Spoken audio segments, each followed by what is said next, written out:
hordoftoota keenya fi keessummoota keenya hundi keessanuu baga argamtanii duraan dursee keessummaan keenya kan kabajaa Dr. Awwal Aloo baga sa'aatii jedhamtanitti yeroo keessan eeggachuudhaan nuuf argamtan jechuun sagantaa keenya eegalla. Maarree yooyyaa kuni sagantaa ordaa kan torbanitti yeroo tokko toora onlaayinaatiin isinii darbuudha. Sagantaan keenya torbanitti al tokko hayyoota beekamoo fi beekamtii qabatee kan isinii dhiyaatuu fi hubannoo garaagaraa hawaasa keenya biraan gahuudhaaf sochii fi taateewwan garaagaraa irratti hojjechuun argama. Har'allee keessummaa kabajaa hayyuu keenya maraa beekumsaa fi beekamtii nama qaban Dr. Awwal Aloo qabannee dhiyaannetiin jirra. Anaa dhufuu ashama harka fuune isiniin jenna Dr. keenya. Ayee galatooma akkam naga qabdu. Nageenyi badhaadha isin nagaa jirtu. Alaamanni nagaa. Gaarii akka gaarii nagaa jirtu. Waatiin hundi nagaa. Hundinuu nagaa. Galatooma. Ayyee kanatti aansuun isin keessummaa keenya yeroo jalqabaatiif asitti isin affeerreedha. Tanaan dura akka waldaa kanaatitti isin affeerree wajjin hin haasofne.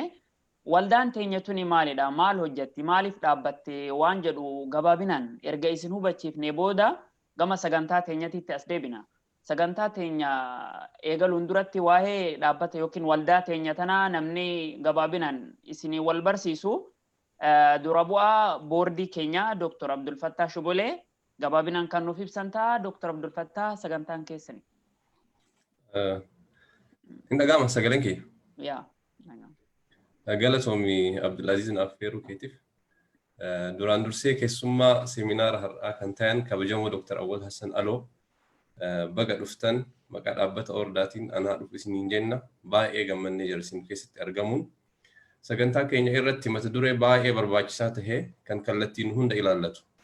Humna jijjiiramaa tahuu gahee nama baratee ijaarsa biyyaa keessatti maal akka tahuu qabu jedhuun nu dhiyaachuu keessaniif gammachuu guddaatu nutti dhaga'ama. Akkasumas kabajamtoonni maatii ordaa fi hordoftoonni sagantaa keenyaa an haa dhufu isiniin jedha. Hirmaannaa fi sochiin keessan dhaabbata keenyaaf hamilee guddaa kennee jira. Akkuma yeroo hunda ibsinu dhaabbanni keenya akka lakkoofsa faranjiisitti 2018tti ijaarame. Yoo san kaka'umsa kanuu tahee shira yoo san mootummaan yoo san biyya bulchuu ummata keenya irratti geessiseen ummanni gara miliyoona tokko ol ta'an yoo san buqqa'anii rakkina guddaa irra geennan miirri nama hundaatu socho'ee ture. San dura ijaarsi wahiitu hin jiru ijaaramnee hin turre biyya Turkii kana keessatti namoonni baay'een biyya kana ka dhufan sababa barumsatiif jechuudha. Biyya baay'ee illee beekamtuu miti jechuudha. Explorer biyya taatee miti. So yoo san mee ummata keenya bira haala kamiin dhaabbachuu dandeenya yaada jedhuun wayita sochiin xiqqoo wahii goonen namoonni baay'een argamuu danda'amnaani maal jennee dhaabbata ijaarachuu dandeenya. Namni as jiru dandeettii inni qabu kennaan inni qabu waan addaati barumsaaf dhufe baay'een isaa. Kanaaf osoo ijaaramne yaanni jedhu ka'ee yoo san ijaaramne jechuu bara 2018. Kaayyoon yoo san lafa kenne illee namni as jiru barataa ta'urraa kan ka'e yookiin immoo amma yoo san namni baay'een barataadha amma namni baay'een yoo san barataa ture barumsa isaa geessee dalagaa adda addaarra jira.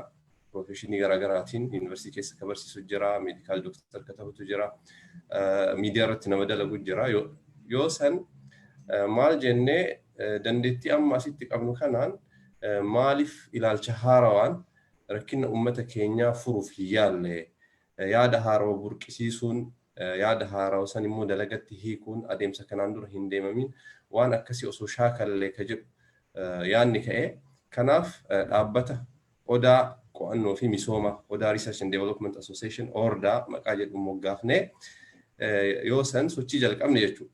Moggaafamarraa ka'ee odaa wanti filanneef biyyi tun ummata keenya biyya bal'inaan beeytu miti. Garuu biyya kanatti aadaan seenalleen ummata keenyan waan wal fakkaatu qaba. Ummanni kun odaan Chinar Ash jedhaniini biyya kanatti it's symbol of state. Biyya kanatti mallattoo bulchiinsaati.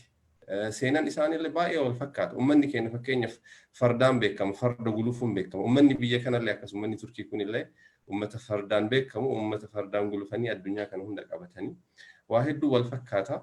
Kanaaf seenaa biyya keenyallee aadaa biyya keenyaa ummata keenyallee haala ibsuun odaa dhaabne jechuudha. Xiyyeeffannaan inni guddaan miseensa keenya jijjiirurraa ka'uu qabna yaada jedhuun uf jijjiiruu, sammuu keenya jijjiiruu, ilaalcha keenya jijjiiruu haga dandahameen muuxannoowwan adda addaa biyya kana keessa jiran, biyya Turkii keessa jiran kanniin jijjiiruu irratti haala xiyyeeffateen dalaguu qabna. Maaliif yoo jennee aadan iskiiliin nama keenyaa organize tahanii dalaguu hoogganummaa irratti iskiiliin nu qabnu baay'ee gadi bu'aadha. Rakkina hundaaf uummata keenya akka saaxile sababni tokkoffaan kana jennee yaanna. So wantoota kanniin shaakaluun jijjiiruu qabna. Bakkeen nu amma jirru, uummanni nu amma keessa jirru immoo aadaawwan kanniin, iskiiliiwwan kanniin baay'ee gara fuulduraa uummata deeme. Wantoota kanniin irraa barannee of jijjiiruu qabna. Ijaaramuu barachuu qabna yaada jedhuun yoo san kanaan jalqabne rabbiin galanni haa gahu milkii guddaa argannee jirra jechuudha. Duraan sagantaawwan keenya baay'ee soft skills, leadership irratti tahee, personal development wantoota nama jijjiiruu danda'an, psychology uummata keenyaa jijjiiruu wantoota danda'an, yeroo baay'ee physically wal arguun torbaaniin trainingii walii kennaa ture namni as keessa jiru. Baay'een gosa barumsa garaagaraa irra jira. Wal leenjisuu irra turre. Amma inuu carraa keessatti wayita koronaa kana uumameen wantoota yoo duraanii gola keessatti cufnee ufumaa hojjechaa turre kanniin osoo uummatatti illee dhiheessinee uummanni keenya irraa fayyadamuu ni danda'a yaada jedhuun amma haala kanaan sagantaawwan keenya seeminaara keessattuu ka duraanirraa dhaabbanirraa sagantaawwan gochaa turre keessaa tokko seeminaara kanniin haala onlaayiniitiin yoo goone namni kun illee nurraa fayyadamuu hin danda'a yaada jedhuun haala kanaan sagantaan kun mijaahuu jalqabee eegasii neetworkii keenyallee babal'isuun kaayyoo kenna hayyoota walitti fiduun keessattuu hayyoota umrii keenyaa jechuudha.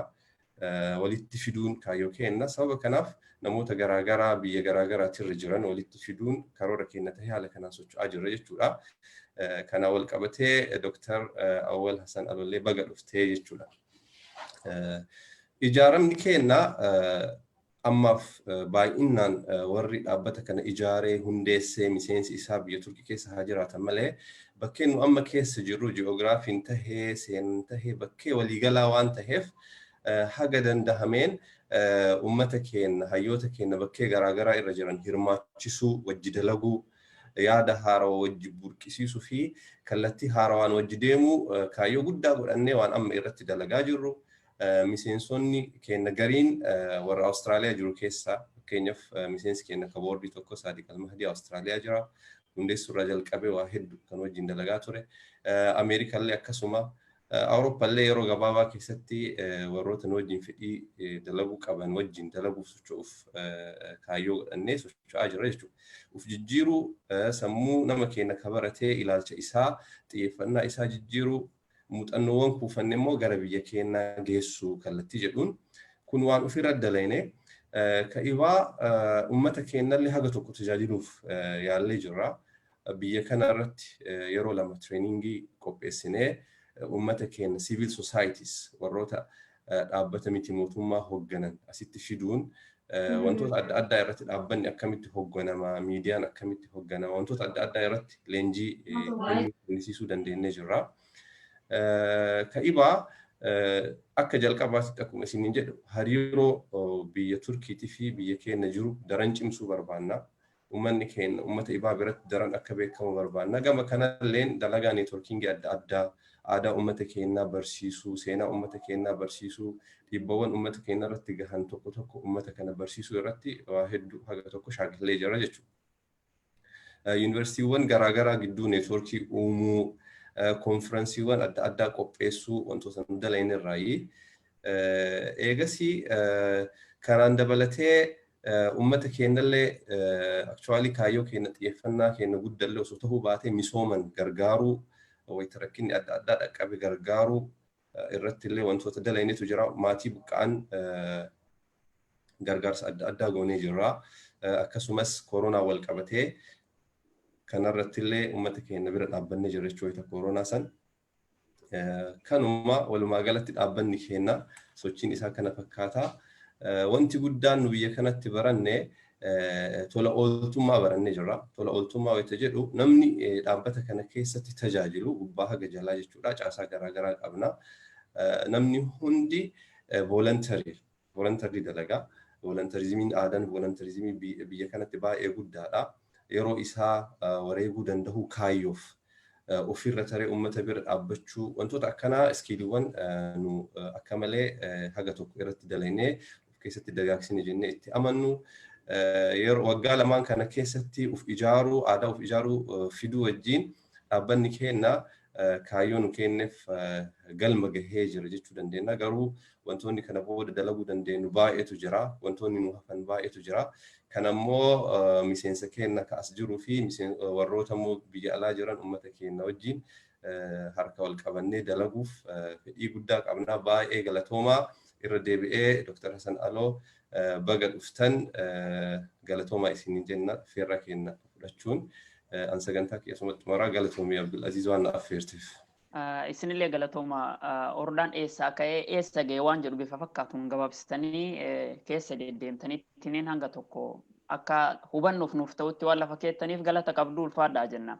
Kanatti aansuun gama sagantaa keenyatti itti jenna. Marree biyyi tokko seenaa biyya garaa yoo kan dubbisanii ilaalan taate yeroo hedduu biyyi dhugumaan jijjiiramtu biyya humna barate irratti dalaydeedha. Humna baratetti waa jijjiira. Kanaaf har'a nutis mata duree humna jijjiiramaa ta'uu gaheewwan dargaggoota baratanii ijaarsa biyyaa keessatti mata duree jedhuun Dr. Awwal wajjin kan dhiyaanneef. Mee Dr. Awwal Aloo beekumsa isaaniitiin deeggarsifachuudhaan har'a maal nuun jedhan walumaan hordofnu Dr. Awwal sagantaan teessanii irra deebiidhaan anaa dhufuu ulfaadhaa jennaa. Baay'ee galatooma.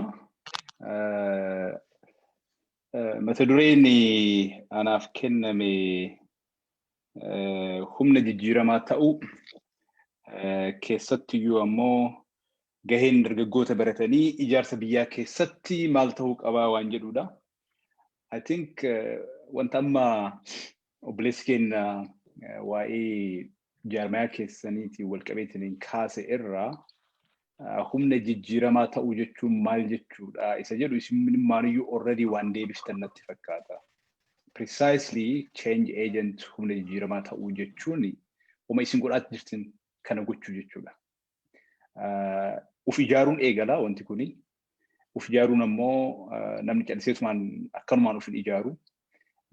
Rakkoo gara sanitti nama oofutu jira. Hubannoo gara sanitti nama oofutu jira. Namoota wal ijaaran san ammoo waa walitti fidutu jira.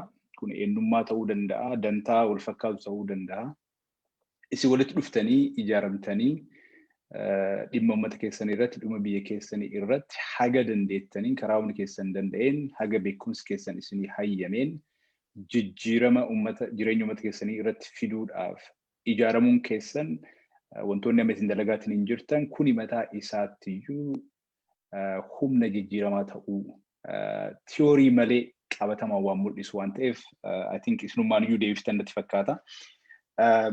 Inni lammaffaan gaheen dargaggoota baratanii ijaarsa biyyaa keessatti maa inni isa jedhudha. I think waa'ee gahee dargaggeessaa keessattuu dargaggeessa baratee ijaarsa biyyaa keessatti maal akka fakkaatu osoo hin dubbatin dura ijaarsi biyyaa maa inni waan jedhu irratti haasa'uu qaba natti fakkaata. Dubbiin guddaan yeroo ammaa kanatti biyya keenya keessatti deemaatiin hin jiru isa kana. Waan irra eegalee miti yeroo dheeraadhaaf waan irratti mormamaatiin dhufeedha. Biyya san keessatti haga ammaatti nation building wanti jennuun kuni bakka hin geenne humnoonni biyya san bulchaatiin turan yeroo gara yerootti humnumaan bitaatiin turanii wanti humnaan bitaniif biyya san keessatti biyyi wanta hin ijaaramaniif nation wanti jennuun wanta hin ijaaramaniif. Now biyyi Itoophiyaa tuni akkuma beektan xiqqoo biyya addaa wahiiti. Biyya sabaaf sablammoonni keessatti akka impaayeraatti ijaaramtee cunqurfamanii keessatti jiraataatiin turanidha. A multi-ethnic empire state. So biyyoota normally biyyoota addunyaa biraa irratti encounter goonuun baay'ee adda. Haga tokko biyyoonni Itoophiyaa tana fakkaatan ima jiranii garuu even kaasin dura turan iyyuu wajjaan caccabanii ciccitanii biyya mataa isaanii ta'anii jiranii. So Yugoslaaviyaan fakkeenya tokko, USSR Soviet Republic sunniin biyya tokko sunniinis amma akka hin jirre hin beekama. Biyyi tuni biyya addaati jechuudha. Waa'ee nation building, state building yookaan immoo nation formation kanneen wayitti dubbannu atiin qabatama biyyattii tanaatiin wal qabsiifnee wantoonni kunniin maal fakkaata waan jedhu xiqqoo jambaafneetiin dubbachuu nurra jiraata. Now, nation building jechuun theoretically yaadni isaa humna mootummaa humna isteetaatti fayyadamaniitiin national identity yookaan ammoo eenyummaa biyyoolessaa construct gochuudha, uumuu jechuudha. Amma eenyummaa biyyoolessaa jechuun sadarkaa Itoophiyaatti Itoophiyaan tuni eenyu wanta jedhu uumuudhaa fi biyya sabaaf sablammoonni adda addaa keessa jiraatan, biyya afaan adda addaatti dubbatamu, biyya seenaan adda addaa, naaratiiviin adda addaa keessa jirutti biyya eenyummaan tokkochi national identity waan jennu kana jechuudha. Keessatti jiraachuu danda'u. Uumuun maal fakkaata wanti jedhu I think wajjabaafneetiin ilaaluun nurra jiraata. Lammaffaa biyyoota impaayera ta'an keessatti eenyummaan tokkofti hin jiraatu. Obviously eenyummaan sadarkaa adda addaatti jiraata. Kenna garuu san bira iyyuu dabree nation wanni jennuun kuni sadarkaa naannoottis waan jirus fakkeenyaaf Oromoo is a nation, Tigreen akkasii, Amaarri akkasii, Sidaamni akkasii. Neeshinoonni yookaan sabaaf sablammoonni eenyummaa isaanii naannoo isaanii heeraan raggaasifamee bakka qabanitti nation buildingii maal fakkaata waan jedhu I think xiqqoo wajjaan baasneetiin ilaaluun barbaachisaa natti fakkaata. Kana gochuudhaaf mee jalqaba nation building wayitti jennu yaadni kuni state building isa jedhuun xiqqoo addaa yeroo baay'ee interchangeably hujirra oola. Garuu ammoo conceptually state building jechuuf nation building jechuun addaa. Keessatti iyyuu ammoo qabatama biyyoota akka Itoophiyaa kanaa wal qabsiifnee yoo ilaallu addas ta'uu qaba. Itoophiyaan state isa jennuun kana biyya nation wanti jennu ammoo sabni sadarkaa biyyaatii gaditti uf danda'anii saboota afaan isaanii qaban, aadaa mataa isaanii qaban tu jira. So state building wayitti jennu Itoophiyaadhaan wal qabsiifnee nation building isa jedhuun adda baafneetiin osoo ilaallee gaariidha. Yeroo baay'ee namoonni state building, nation building jechuutti jedhu kana interchangeably fayyadaman. Lachuu wama tokko jechuudhaaf haalatti fayyadamtu jira. Garuu ammoo wayita akka Itoophiyaatti fakkeenyaaf biyya Itoophiyaa jedhamtu build gochuu nation building jechuun jedhamu fayyadamneetiin waa'ee Itoophiyaa wayita haasofnu xiqqoo waa'ee sabaaf sablammootaa yookaan ammoo nation building sadarkaa sabootaatti wayita haasofnu adda ta'a jechuudha. Hiikkaan isaa xiqqoo confused akka waliin goonu osoo wajjaa baafne gaariidha. So fakkeenyaaf akka Oromiyaatti nation buildingiin the Oromo nation buildingiin sadarkaa sanatti maal fakkaata wayita jennu gaafiiwwan Oromoon akka Oromootti gaafatutu jira. Wanta Oromoon akka Oromootti ol baaseetiin akka mul'atuuf barbaadutu jira. Wantoonni sun immoo necessarily sadarkaa Itoophiyaatti wanta sabaaf sablammoonni adda addaa irratti waliigalan ta'uu dhabuu danda'a. Kanaaf nation buildingiin sadarkaa naannoo fi state building irratti yookaan immoo nation building jennaa wayita garii state building kanaan illee confuse waan wal godhuuf lamaan sana osoo wajjin baafne gaarii natti fakkaata. Theoretically yoo ilaaltaniitiin jetta wantoonni kun adda addaa in practice garuu haalli hojii irratti oolan namoonni lachuyyuu interchangeably itti fayyadaman jechuudha. So state building wayita jennu biyya aadaan adda addaa afaan adda addaa keessatti dubbatamu tokko keessatti humna mootummaatiin eenyummaa biyyoolessaa ta'e national identity tokko build gochuu jechuudha san uumuu jechuudha. Kanaaf ammoo structure adda addaa, infrastructure adda addaa, sagantaa programma adda addaa biyya akka biyyaatti lafa kaa'ee yeroo dheeraa keessa biyyattiin suni biyya ummata achi keessa jiru hundayyuu ammattu taatee aadaanis afaanis wanti biyyoota san calaqqisan hundiyyuu wantoota sabaaf sablammoota achi keessa jiraatan calaqqisan akka ta'an kana biras dabree economic projectiiwwan adda addaa irratti invest gochuudhaan national paraphernalia wanti jennuun kana jechuudha. Wantoota akkasii uumuudhaan ummanni allegiancii saba isaatiif qofa osoo hin taane amanamummaa yookaan jaalala saba isaatiif qofa osoo hin taane biyyattiidhaaf illee akka qabaatu gochuu jechuudha. So state building wanti jennu wanta uumamaan mataa isaatiin uumamuuf waan already lafa jiru osoo hin taane wanta irratti saganteessitee hojjettee deliberately jijjiirtu tokkodha. Sadarkaa biyyoolessaatti jechuudha. Nation building ni sadumaa wal fakkaata. Nation building garuu irra caalaa kan inni irratti xiyyeeffatu national identity irratti. Eenyummaa akka sabaa santuu qabu irratti xiyyeeffata. State building san biras dabree national identity in ammata.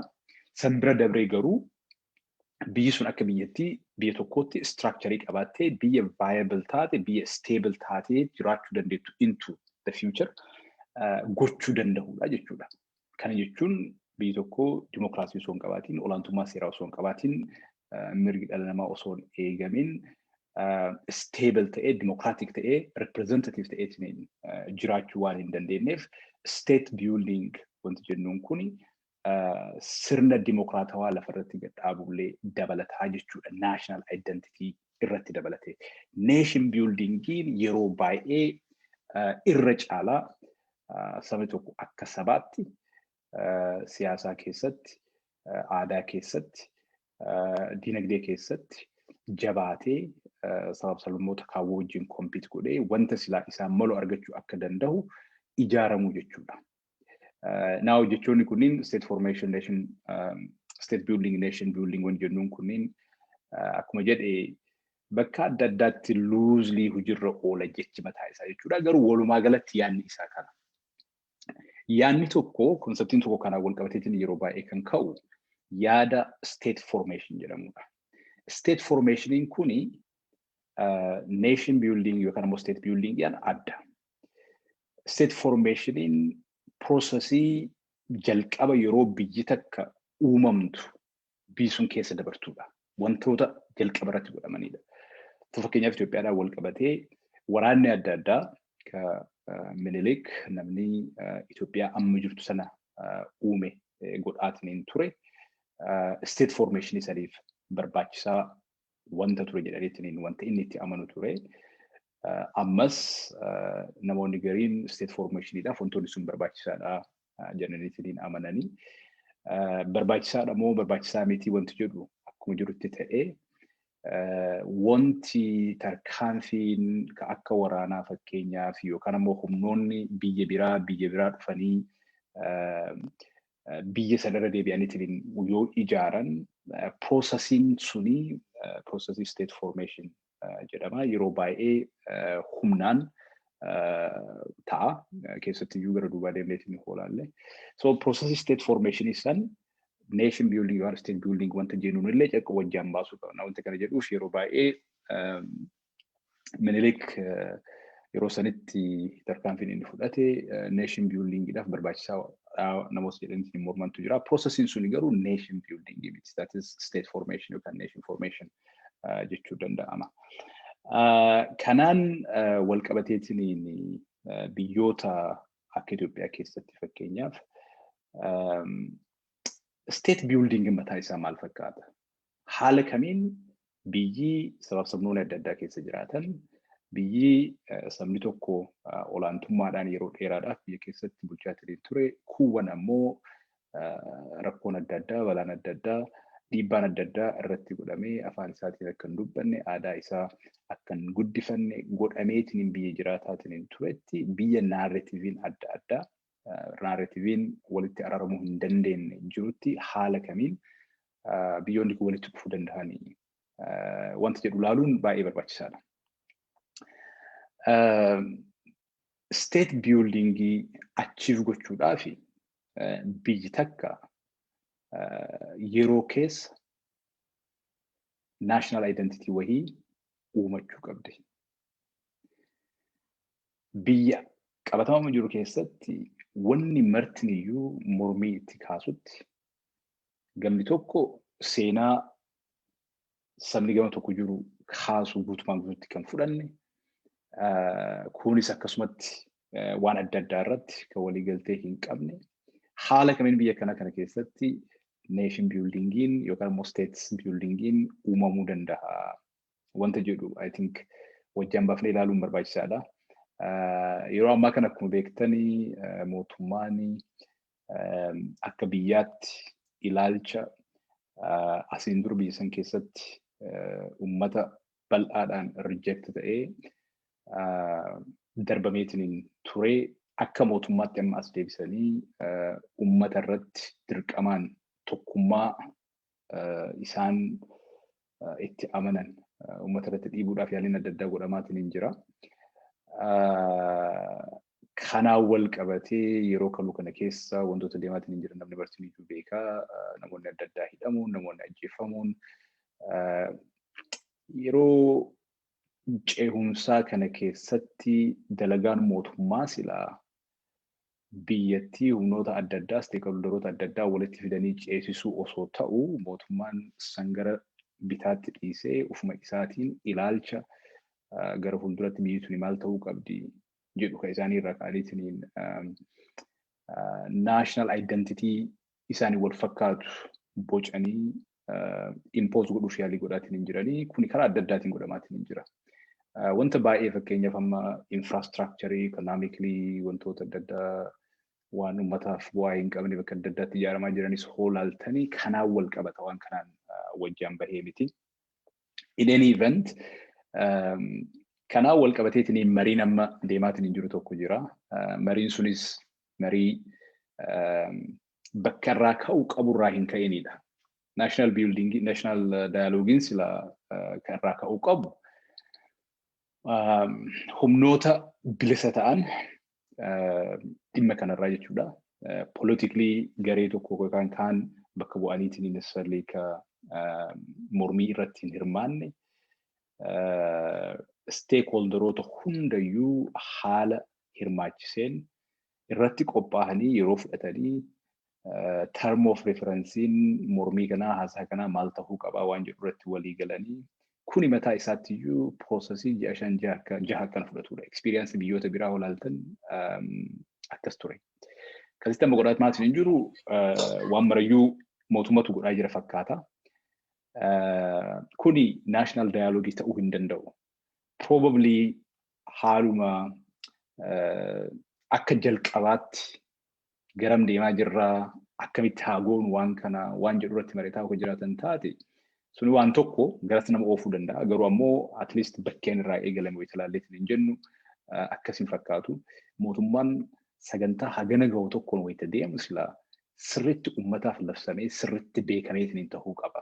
Wanta namoonni achitti waamamaniitiin hin haasan qofa osoo hin taane waan uummata biratti illee fudhatama qabu ka uummanni irratti hirmaatu ta'uu qabaa ture silaa. So haalli amma itti dalagamaatiin hin jiru haala silaa national dialoguein godhameetiin gaafii siyaasaa biyya kana keessatti ijoo ta'anii turan deebisee haala heeraatti jechuudha irra deebi'aniitiin biyya sana keessatti social contract haaraa bocuudhaaf gargaaraa ture national dialogue garuu hamma haalamni itti eegalametti kana gochuudhaaf xiqqoo baay'ee rakkisaadha. Adeemsa kana keessatti mormiin tokkumaa inni seenaa irratti ilaalcha adda addaatu jira. Seenaa irratti osoo waliin galiin gara fuulduraa deemuu dandeenya moo hin dandeenyu waan jedhu irratti mormii hedduutu jira. Garuu ammoo national dialogue kana irratti wanti irratti walii galanii akka roadmappiitti baasanii roadmappiin sun gara social contractiitti jijjiirame gara heeraatti yookaan constitutionitti jijjiirame wayitti jedhu wanti achi keessa taa'u suni national identity biyya kana keessatti bocuudhaaf baay'ee barbaachisaadha jechuudha. So wanti kun hundiyyuu wal qabata.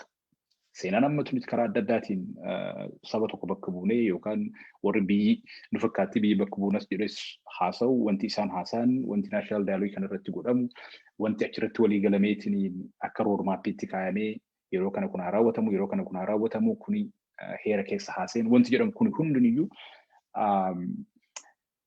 national identity biyya sanii bocuudhaan wal qabateetiin gaheen inni taphatu xiqqaa miti. Heera osoo hin qabaatiin konstituushinii wayii osoo hin qabaatiin konstituushinii jechuun akkuma beektan wanta biyya ijaaruutu isa. Konstituushinii haaraan tokko wayita irratti walii galameetiin bahu biyyi suni akka haaraatti ijaaramaa jirti jechuudha. Wayita akka haaraatti ijaaramtu gara fuulduraatti maaltu ta'a biyyi sun maal fakkaatti wanti jedhu hundiyyuu achi keessa taa'u qaba. National identityin yookiin immoo nation building wanti jennuun kun state buildinginis saniin adda ta'uu hin danda'u jechuudha. Saniin wal qabata. Wanta achi keessa taa'etu gara fuulduraatti hojiirra oola waan ta'eef.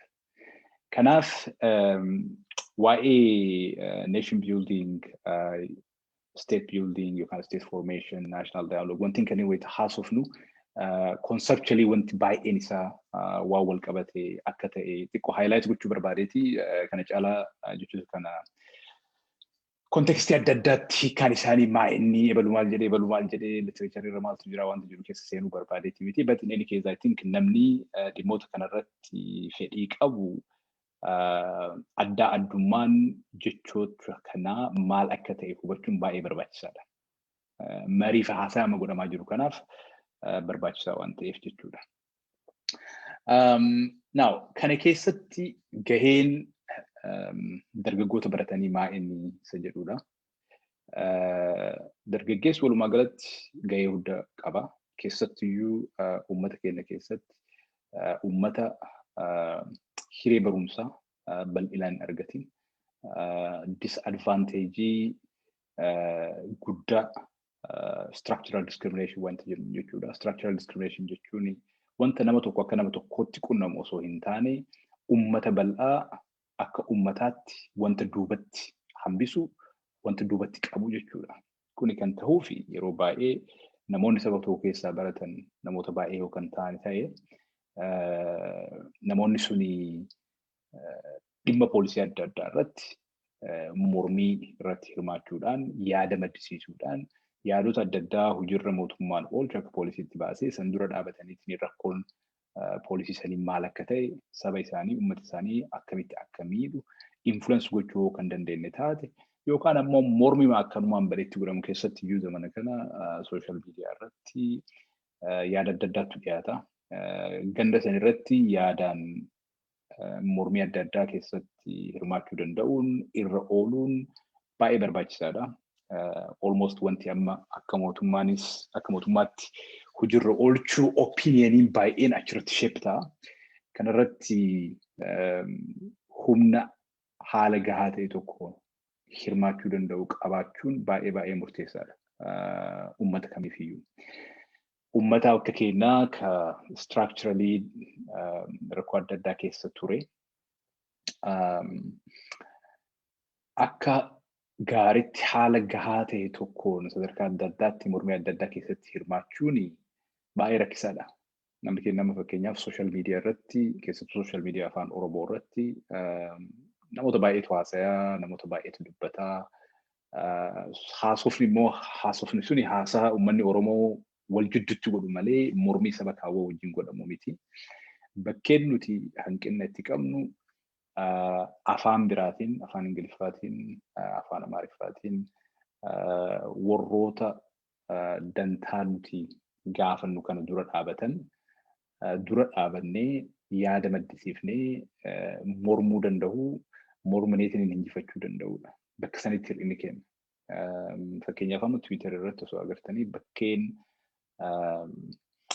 public opinioniin eliitii jidduutti itti gaggeeffamu achi bakkeen miidiyaan addunyaas warri Itoophiyaa irratti qo'annaa adda addaa geessan kan Itoophiyaas ta'ee kan Itoophiyaa alaa warri poolisii adda addaa formuleetii gochuu irratti wanta biyya irratti deemaatiin hin jiru hordofan achi jiranii Facebook irra jechuudha.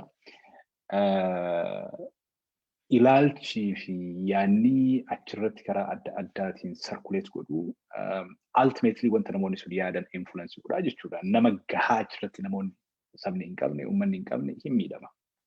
I think amma Oromoodhaan wal qabatee keessatti wanta amma deemaa jiru kana wal qabnee sifleetiin hoolaallu rakkoon guddaan rakkoo opinionii uumuu irratti yeroo ammaa kanatti xiqqoo rakkootu jira. So namni barate contribution inni gochuu danda'u yeroo ammaa kanatti baay'ee guddaadha jechuudha. Fedhii qofaa miti kan barbaachisu, kutannoo qofaa miti kan barbaachisu. Dirree kanarratti wanti ani argu tokko fedhiin hagamta haguma fedhii yoo jiraate, kutannoon haguma fedhii yoo jiraate, humni yaada maddisiisanii articulate godhanii haala namni nuti address gochuu barbaannu suni diinas ta'uu danda'a, uummata wanta Itoophiyaa keessatti deemaatiin hin jiru influence gochuu danda'an, kabadee dhaabatanii ilaalanis ta'uu danda'a. Haala isaan fudhachuu danda'an tokkotti information wayii articulate gochuu fi share gochuu danda'uun baay'ee barbaachisaadha. Humna sanarratti xiqqoo rakkoo qabna. Namoonni dalagaa akkanaa dalaga nama baay'ee miti. Keessatti dirree Twitter irratti jechuudha. So namni baratee I think actively wanta asin dura godhu qofa osoo hin taane eessatti osoo hirmaadhee qabatama jiru kana keessatti differensii uumuu danda'a, bu'aa wayii fiduu danda'a waan jedhu ilaaluun barbaachisaadha. Bakka tokko wanta nuti hin baranne ta'uu danda'a, waan nuti hin beekne ta'uu danda'a, bakka sanatti dhaqaniitiin tuquun barbaachisaadha, ilaaluun barbaachisaadha. Suutaan ima baratama. Wanti hin baratamneef hin jiru. Already humni barachuu danda'u hoo jiraate jechuudha. Waa barachuun yeroo baay'ee inni wanti guddaan inni fayyadu tokko wanta baratan qofa hojjechuu danda'u osoo hin taane waan biraa barachuudhaaf illee bu'uura ta'aa jechuudha. Hin salphisiisan. So wanta amma deemaa jiruun wal qabateetiin I think namni keenya opinionii addunyaa, opinionii walumaa galatti Oromoo keessa osoo hin taane biyya keessatti circulate ta'u influence gochuu irratti I think gahee guddaa taphachuu hin danda'ama. Ijaaramuun baay'ee barbaachisaadha. Already ijaaramtanii hin jirtanii. Yeroo adda addaatti wayita sabni keessan, uummanni keessan isin barbaade, wayita rakkate waan ijaaramtanii hin jirtaniif daddaftanii intervene gochuu dandeettanii. I think wanti akkanaa kun bakka baay'eetti inkarii ta'uu qaba. Isinis ijaaramayoota adda addaa bakka adda addaa jiran ijaaramuudhaaf yaalii godhan experience keessan qooduudhaan isaanis akka ijaaraman ijaaramni baay'ateetiin hoo jedhe kanumatu yeroo wahii walitti dhufeetiin sinerjii uumeetiin sagalee guddaa ta'uu danda'a. So contributioniin nama dargaggoota biratee maa'inni isa jedhu I think yeroo ammaa kanatti wanti hundinuyyuu yeroo walqabsiifneetiin ilaaluu qabna. Yeroo ammaa kanatti gaafiiwwan rakkoowwan uummata ofii haala diinnis akkasumas namoonni qabsoo Oromoo gaafii Oromoo quuqama qabaniif deeggaran haala hubachuu danda'an tokkotti articulate gochuu danda'u gahee akka nama tokkootti seriously fudhataniitiin gahee barbaachisaa ta'e taphachuu danda'u. Kana jechuun biyya alatti qofa jechuu miti yookaan ammoo diina yookaan third party namoota nama jedheen kana influence gochuu qofa osoo hin taane nama ofiillee kakaasuun sharpen up gochuun baay'ee barbaachisaadha. Ultimately kan qabsaa'eetiin waa jijjiiruu danda'u diinaa miti yookaan ammoo warra alaa kan dhaabateetiin ilaalu kanaa miti. Ka alaas diinnis si kabajuu kan danda'u waan ati jettu dhaabateetiin dhagahuudhaaf fedhii kan qabaatu yoo sabni kan kee lafarratti waa godhaatiin hin jiraateedha. Yoo lafarratti uummanni resist godhaatiin hin jiraateedha. Karaa saniin san jajjabeessuun, san gargaaruun, uummata sharpen up gochuun political awakenessiin already baay'ee uumamee jira. Consciousnessii guddatu jira. San haala adda addaatiin continuously bocuun baay'ee barbaachisaadha. It's precisely wayita nation building jenneetiin haasuuf nu sadarkaa sabaatti akkuma reefu jedhe irra caalaa xiyyeeffannaan isaa national identity uumuudha. National identity jechuun sadarkaa sabaatti jechuudha. Identity creating, identity making. Uummata of beekeetiin hin jedhetu akka sabaatti ijaarameetiin hin jedhetu biyyoota akka Itoophiyaa kana keessatti mirga ofiitiif dhaabbachuu danda'a. Kanarrattis yaada karaa adda addaatiin laaluudhaan karaa adda addaatiin analyze gochuudhaan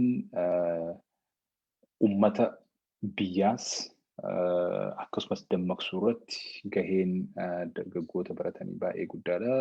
Dargaggeessi walumaa galatti humna qabaa, energy qabaa, enthusiasmii namoonni akka kiyyaa hin qabne qaba. Walumaa galatti akka dargaggeessaatti gaheen isin taphachuu dandeettan baay'ee guddaadha. Garuu ammoo dargaggeessi baratee rooliin isaa gaheen isaa maal ta'uu qaba jettaniif sadarkama barateen hundiniyyuu rakkoo yeroo ammaa kanatti argamtu taateetiin ummata keenya miidhaa jirtu kana haala kamiin intervene godhee jijjiirama wayii fiduu danda'a waan jedhuuf gaafachuu qaba namni hundiniyyuu. Qabatamni namni adda addaa keessa jiru adda addaa haalan keessa jiruu fi haalli isin keessa jirtan adda adda ta'uu danda'a. Garuu hundi keenyayyuu ultimately wanti of gaafachuu qabnu gaafii sanii bakka jirru wanti gochuu dandeenyu jira, contribution gochuu dandeenyu jira, haala constructive ta'e tokkoon haalli intervene itti gochuu dandeenyu jira. Hagasuma jedheetiin dhaabaa, I think irra caalaa gaafii fi deebiidhaan osoo mari'annee wayyaa yaanni jedhus waan tureef wayitana qunnamtan asumarratti dhaabeetiin gaafii qabaattan happy to hear.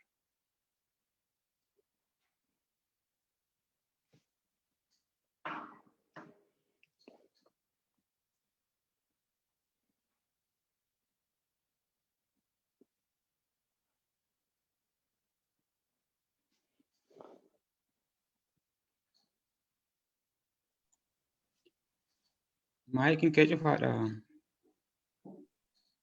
I'm sorry.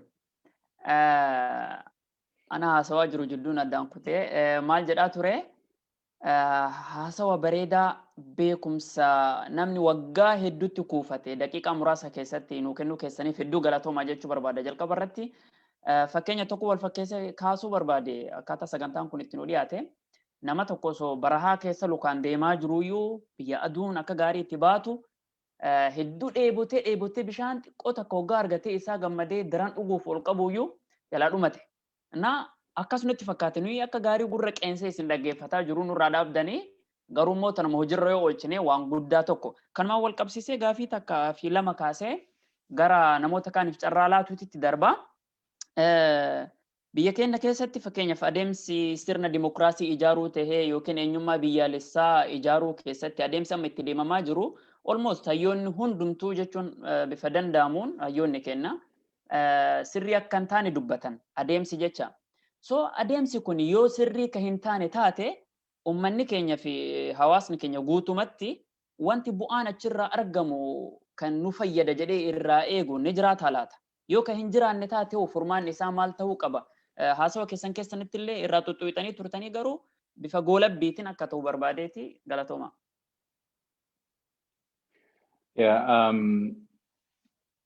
Laal wayita muummichi ministeeraa kun gara aangoo dhufu wanta baay'ee wanta gaggaarii haasa'aatiin hin ture. Qabatamaanis wanta abdii namatti horu wanta nama gammachiisu baay'ee dalagamaatiin hin ture. Waan agarreera jechuun hundiniyyuu. Baay'een kennas nama kanas sistema sanis yeroo sanitti wanti deeggarree fi wanti haga tokko abdii namaa kennu sentimentii gara fuulduraattis rakkoon biyya kanaa furamuudhaaf rakkoon Oromootis akka Oromootti hiikamuudhaaf sablamoota adda addaas deebii argachuudhaaf hireen jira wanta jedhu at least akka amanu nu godheetiin ture. Jijjiiramni biyya akka Itoophiyaa kana keessatti dhufu yoomiyyuu jijjiirama smooth ta'e tokko ta'uu hin danda'u. Jijjiirama rakkoo malee gara fuulduraa deemu ta'uu hin danda'u. Maaliif gara tokkoon humnoota economically, politically entrenched ta'an dandeettii sammuu sabaaf sablamoota kaawwan caalaa kan qaban advanteejii barachuu waan argataniif jechuudha. Gara tokkoon isaan qabda. Gara biraatiin immoo uummata bal'aa qabda. Uummata bal'aa gara duraanii sanatti deemuu hin barbaannu. Gara fuulduraatti deemuu qabna. Fuuldurri keenya ammoo waan asin dura keessa dabarreen adda ta'uu qaba uummata jedhu. Warra waan duraanii hin dubbatinaa gara fuulduraa deemnaa osoo jedhu wanti isaan halkanii guyyaa haasa'an ammoo wanta kalee qofa warra ta'etu jira. Warri kun humna qaba. Baay'innas qabani. saba qofallee miti sabaaf sabnoota biraa keessaallee ta'eetiin ideoloojiidhaan warra san fakkaatu jira humna san keessa jechuudha. Biyya ilaalchi walitti dhufuu hin dandeenye walitti araaramuu hin dandeenye historically karaa adda addaatiin contradictioniin horizontal ta'e akkasumas vertical ta'e baay'inaan keessa jiru fault linein gurdaan keessa jiru yoomiyyuu biyya kamittiyyuu jechuudha haala salphaadhaan gara dimokiraasii ce'uu hin danda'u. Aadaan dimokiraasii illee wanta hin jirre jechuudha biyya san keessatti. So haga tokko jijjiiramni biyya san keessatti dhufuu danda'u fedhii nama tokkoo qofarratti wanta rarra'u osoo hin taane mormii dhiibbaa resistance struggle adda addaa godhamu irratti rarra'aa yaada jedhutu ture. At least mootummaan yeroo san ture abiyyiin hoogganamaatiin ture ji'a 8 ji'a 9 jalqabaa irratti at least mormiin kuni resistance struggle dhiibbaan kuni haala dimokiraatawaa ta'e tokkoon akka duraan wayyaaniin gosanatti osoo hin deebiin akka inni godhaatiin jiru kanatti osoo hin deebiin at least environmentiin suni uumameetiin wal mormiidhaan wal dhiibuudhaan yaadaan jechuudha. Gara sirna dimokiraatawaa ta'e tokko suutaan deemuu hin danda'ama. Dimokiraasiin wama gaaf tokkoon dhayxeetiin irra dhaabattu miti jettuu miti. Jalqaba political liberalization jira, eegasii institutionii ijaartaa, eegasii democratization jira, eegasii democratic consolidation jira. Processii dheeraadha bakka san ga'uun. Ummata aadaa dimokiraasii hin qabne immoo gaafuma tokko callisteetiin sammuu isaa qulqulleessiteetiin dimokiraatessuu hin dandeessu. It's a process. Waan guddaadha kun. Garuu hireen kuni hin jiraa jenneetiin amanneetiin hin turre. Lafarratti wanti baay'een wanti argaatiin hin turre namoonni kun obsa qabanii jenneetiin akka yaadnu godhaatiin hin turre jechuudha. Unfortunately akkas hin taane wanti amma keessa jirru guutumaan guututti eenyumayyuu waan abdii kuchisiisedha. Amma qabatamaa jiru kana keessatti muummichi ministeeraa biyya kana gara dimokiraasii ceessaa jiraa jedheetiin namni amanu jira natti hin fakkaatu. Gara kamiiniyyuu osoo ta'e warrummaan amma abiyyi duuba dhaabateetiin abiyyiin waan deeggaru fakkaateetiin iyyu kuni abiyyiin deeggaranii osoo hin taane wanta inni godhu hunda jaalatanii osoo hin taane abiyyi namoota isaan jibban tokko tokko qabeetiin hidhatti waan galcheef. Oromoo irratti duula waan baneef saniif jaalatan. It's conditional.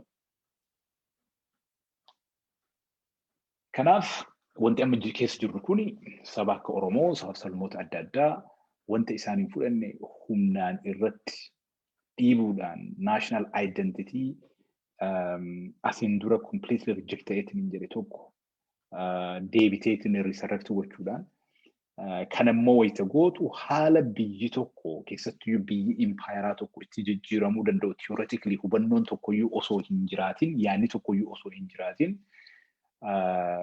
haalli itti deemaatiin hin jiru kuni eessayyuu nama geessuu hin danda'u. That I can tell you. Eessayyuu nama geessuu hin danda'u kun. If anything wanti agarrumaa inni namni at least namoota wanta kanarratti qo'annoo geessanii dandeettii hubannoo gahaa qabanii mari'ateetiin namni wantoota kana godhu akka amma muummichi ministeeraa kun wanta kana godhutti hin godhu.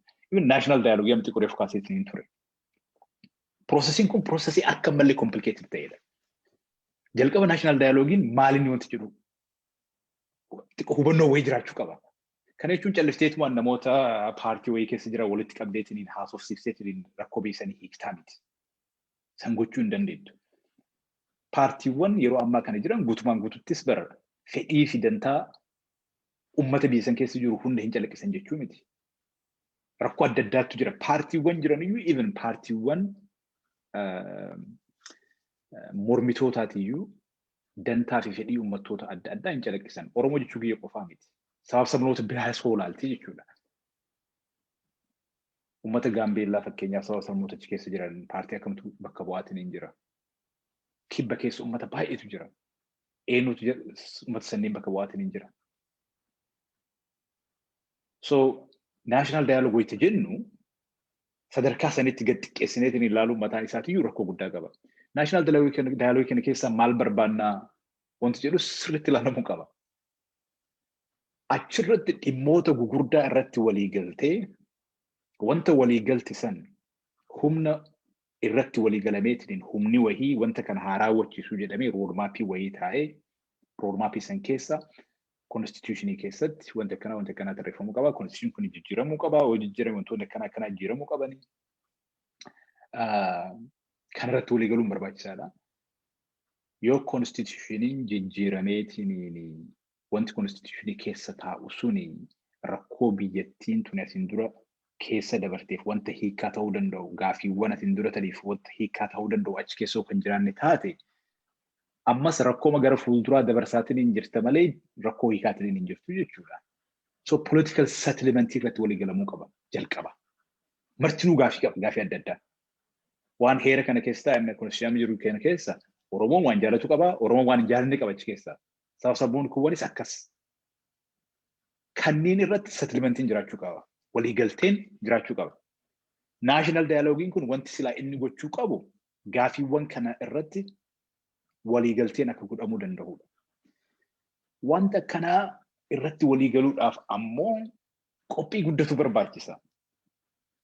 Ground rules akkamitti mari'annaa? Marii kana keessatti eenyufaatu hirmaataa? Gahee mootummaa maal ta'uu qabaa? Yeroo hagamiif goona waan kanaa? Dhimmoonni kana keessa seenuu qaban maal fa'aa? Akkuma agartu biyyi kun jechuun seenaa kaafteetiin waan biyya kana define godhu jetteetiin yoo haasoftu uuma tokko irratti walii galuu dandeettu. Fakkeenyaaf amma Oromoon tokko ka'eetiin Adawaan injifannoo uummata Itoophiyaa hundaati. Kanaafiyyuu Oromoonis wanta kana injifannoo kiyya jedheetiin fudhachuu qaba. Wayita jedhu garuu ammoo wayita kana jennu namtichi waraana kana hoogganeetiin injifannoo saniin nu gahe nama seenaa akkanaallee qabuu jetteetiin rakkoo inni uummata Oromoo ragaase wayii osoo ati kaafteetiin dubbatte diina taataati. Biyya akkanaa kana keessatti dubbiiwwan ijoo gurdoo irratti akka salphaatti walii galuun hin danda'amu. It's hard. National dialogiin yeroo baay'ee biyyootuma kaawwan keessatti iyyuu baay'ee rakkisaadha. Biyya akka Tuniziyaa fudhadhu fakkeenyaaf. Tuniziyaa keessa sablammoonni akka Itoophiyaatti 75 hin jiraatan. Largely uummata homogeneous ta'e. Heterogeneitiin akka Itoophiyaa keessatti adda addummaan hin bal'anne. Adda addummaan Itoophiyaa keessa bara afaanii fi akka sabaatti jiraachuu qofa osoo hin taane ideoloojiidhaan illee ilaalchaan illee baay'ee walirraa fagoo jira namni. Tuniziyaa osoo fudhattee uummata baay'ee walitti kalaa'uudha. Uummanni kuni national dialogue wayita 3 yaalanii lamaan jalqaba godhan jalaa kufee sadaffaa irratti walii galan. Yeroo dheeraa fudhatee jechuudha. Irratti qophaa'anii professional haala ta'e tokkoon godhanii. Kaama biyya keenya keessa deemaa jiru kun waan baay'ee garaa nama nyaatudha. At least namni waan yaaduyyuu hin fakkaatu jedhan seetumaan wama arga wayii godha. Garanaa garasitti yeroo adda addaa national dialogiin jiraachuu qaba maaliin jiraachuu qaba waan jedhamuuf qofa kaawwan qabee hidhatti galchee eegasii kottaa national dialogii barbaadan isinii kennaa jechuu wayii fakkaata. Kun deemaa marii addaa. Haga tokko waa tasgabbeessuu danda'a garuu fageesseetti nama deemsuu hin danda'u. Jalqaba irratti akkuma garaan goo dhufeen biyya kanii seenaa irratti, haqa irratti, mirga dhala namaa irratti rakkoo guddatu ture. Nama hunda biyya san keessatti yakka dalageetiin hin jedhu gara sirnaa dhiheessineetiin itti gaafachuu hin dandeenyu, manni hidhaas gahuu hin danda'u. Uummanni kun dhugaan jirtu maal akka ta'e walitti himeetiin dhiifama walii galeetiin gara fuulduraa deemuu qaba. Mormiin jedhu waan tureef peace reconciliation jedheetiin dhaabe komishina wayii. Haalli komishina san itti dhaabe yoo ilaalte muummichi ministeeraa peace reconciliation yookiin truth reconciliation wanti jedhamu kun maal akka ta'e conceptually namni hubatu wanta akkasiin ijaaru. Nama gara 42 komishinaroo godheetiin bakka adda addaati fideetiin keessa kaa'e. Keessa kaahuun kun akka allaaletti namoota waa sagalee qaban waa dubbatan hundayyuu kottaa waa isinii kennaa bakka kana taa'aa bakka hin dubbatinaa hin qaaqinaa akka waan jechuuti. Komishinni sun wanni inni dalagate akka ittiin iyyuu hin jiru haga ammaatti. Garuu ammoo muummichi ministeeraa yeroo sanitti sangaa dhaabuudhaani waan gaarii dalagaatiin jira. Kun rakkoo tokko biyya kana keessatti uummanni baay'een namni baay'een gaafii gaafataatiin jira. Gaafii kanaaf ammoo deebisuudhaaf waan kana ijaareetiin jira. Kanaafiyyuu yeroo haa kenninuufi haa jallisnu. National dialogiin amma jalqabamte tunis haalli isin itti jalqabamte namoota silaa biyya kana keessatti sagalee guddaa qaban uummanni dhaga'u hidhaa seensifteetiin qorrachirraa hafee walitti qabdeetiin haala itti hin saganteeffamin tokko wanatti gootu kun yeroo bitachuudhaaf yoo ta'e malee wanta biraa homaa ta'uu hin danda'u. Rakkoon guddaan tokko immoo kanaan wal qabatee kaasuu barbaadu piroosesiiwwan silaa rakkoo dhugamatti hiikuudhaan si gargaaran biyya gargaaran tokko callisteetumaan tuuyitee waan hin taane dalagdee yoo bira tartu piroosesii san osoo itti deebi'eetiin illee haala sirrii haala gaarii ta'e tokkoon dalaga osoo as jette uummanni hin amanu. Tuuyiteetiin najiseessitee jirtaa jechuudha akka namni naannoo kennaa jirutti. Yoo ka haala sirrii ta'e tokkoon dhugama genuinely biyya sanii jijjiirama fiduudhaaf wanta sanitti fayyadamuu kan barbaanne taate perverting godhin waan san hin balleessin dhiisi wanta oofadhu waan kan kennu. So kanaaf xiqqoon dheeressee dhiifama naa goota. Kanaan wal qabateetiin wanti amma mootummaan godhaatiin jiru biyya kana ceessuu danda'a kan jedhuuf of course piroosesii yookaan ammoo xurree ce'umsaarraa guutumaan guutuutti biyyattiin kottuu dhiyeessanii jirti. Karaa sanarra hin jiru. Amma akka keessa jiru diktaatershiippii gaafii tokko malee guutumaan guutuutti aangoo nama tokko konsolidees gochuudhaaf hojjetaatiin hin jirudha malee biyya kana keessatti rakkoo waggaa 100 ol tuulamaatiin hin dhufeef hiikaa kennuudhaaf wanta dalagamaatiin hin jiru. Haala kanaas ta'es hin beeku ammas wanti hin ta'a jenneetiin amannuuf tokko hin jiru. Muummichi ministeeraa fi mootummaan isaa rakkoo kanaaf amma deebii kennuu hin danda'a gaafii jedhuuf haala amma deeman kanaan hin danda'u. Wanti goonumaan dhiibbaan godhamu kun sadarkaa adda addaa qabaachuu qaba. Garuu karaa kamiiniyyuu haa ta'u karaa kamiin martiniyyuu karaa danda'een dhiibbaa godhaatiin hin jira. Adeemsi kun eessaaniyyuu akka nama hin geenne rakkoo guddaa akka fiduu danda'u biyyoonni karaa amma inni deemuu yaalu kana deeman ka humnallee Itoophiyaadhaa ol qaban ka dandeettiillee Itoophiyaadhaa ol qaban ka abiyyillee ol qaban uguru ga'uu hin dandeenye biyyoonni akkasii dhumni isaanii hojjaan bittinnaa'aniitiin hafuu ture. Adeemsi akkanaa kun yoo gara biyya tana bittinneessu ta'e malee eessaaniyyuu nama ga'uu hin danda'u. Biyya hin jaaladha jedhanii maraachuun illee xiqqoo bu'aa hin qabu. Jaalalli kun maa inni wanta jedhu ilaaluun barbaachisaadha. Waa'ee biyyaa yoo ta'e kaasuun qabeenya nama tokko waan hin ta'iniif yookaan ilma nama tokko waan hin ta'iniif. Baay'ee galatooma. Tamam kanatti aansee warroota birootiif carraa kennaa dabareedhaan gaafii tokko lama jennee kan itti deemnu ta'a. Dursee Sadiq Almahdiin gaafii qaba. Gaafii keetiif Sadiq Almahdi Buyur.